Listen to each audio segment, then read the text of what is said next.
Hello दोस्तों। Reproductive health यानी प्रजनन स्वास्थ्य, ये एक ऐसा शब्द है जो हम अक्सर सुनते तो हैं, पर इसका असल में मतलब क्या है?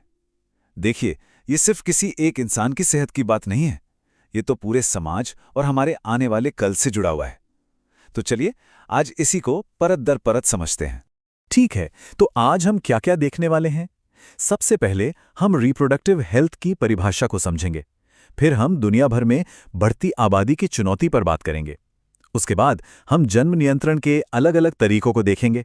एमटीपी यानी मेडिकल टर्मिनेशन ऑफ प्रेगनेंसी को समझेंगे।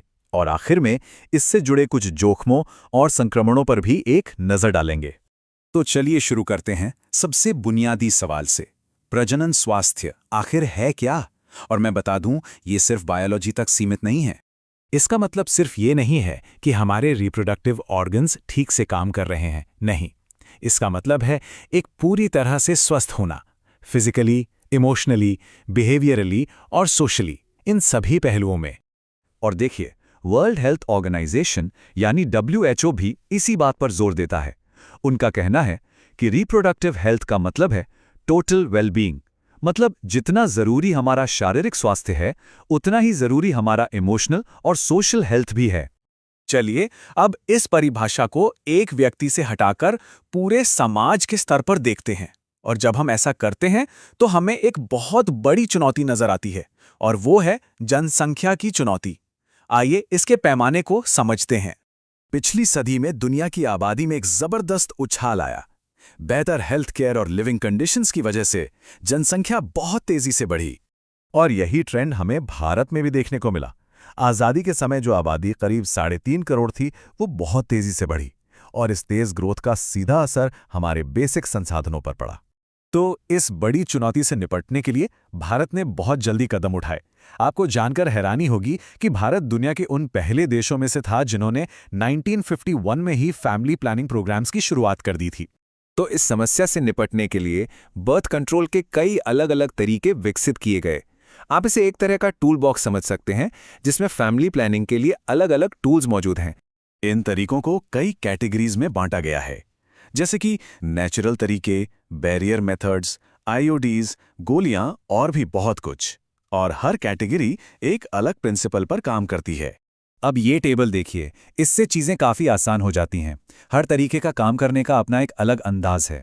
जैसे बैरियर मेथड्स, ये स्पर्म और ओवम के बीच एक दीवार की तरह काम करते हैं, उन्हें मिलने ही नहीं देते। फिर आते हैं आईयूडीज़, ये स्पर्म की मूवमेंट को ही कम कर देते हैं। गोलियां वो हार्मोन्स पर काम करके ओव्यूलेशन को रोकती हैं। और आखिर में हैं सर्जिकल तरीके, जो एक तरह से परमानेंट रास्ता ही बंद कर देते हैं। बैरियर मेथड्स, जैसा कि नाम से ही साफ है, फिजिकली स्पर्म को रोकते हैं। वहीं दूसरी तरफ आईयूडीज़ हैं, जिन्हें डॉक्टर या एक्सपर्ट्स लगाते हैं।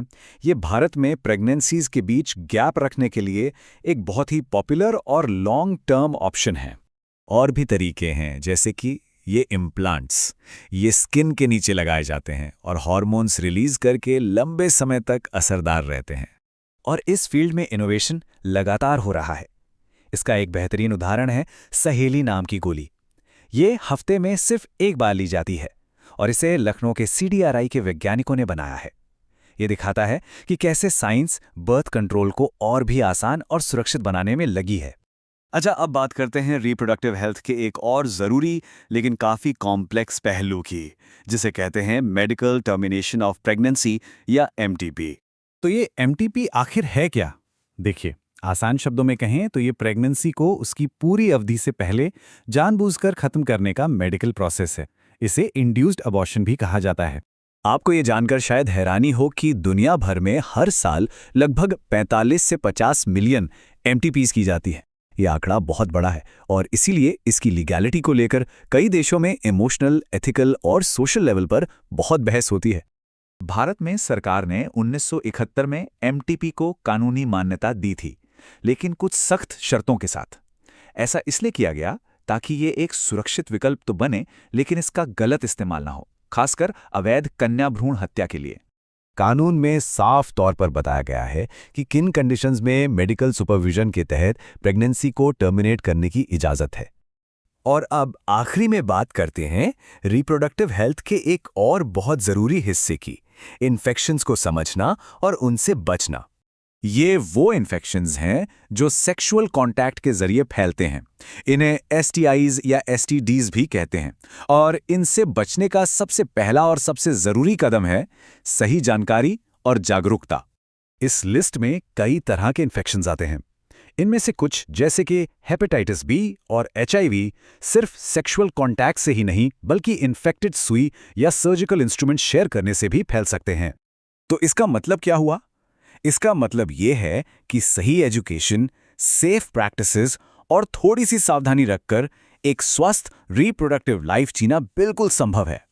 तो आखिर में ये एक बहुत बड़ा सवाल हमारे सामने आता है कि जब एक पूरा समाज रिप्रोडक्टिव हेल्थ के बारे में जागरूक होता है तो ये हम सब के लिए एक बेहतर भविष्य कैसे तैयार करता है। सोचिएगा इस बारे में, क्योंकि एक इंसान की जानकारी और पूरे समाज की भलाई के बीच का जो एक कनेक्शन है ना, वो बहुत मजबूत और गहरा है।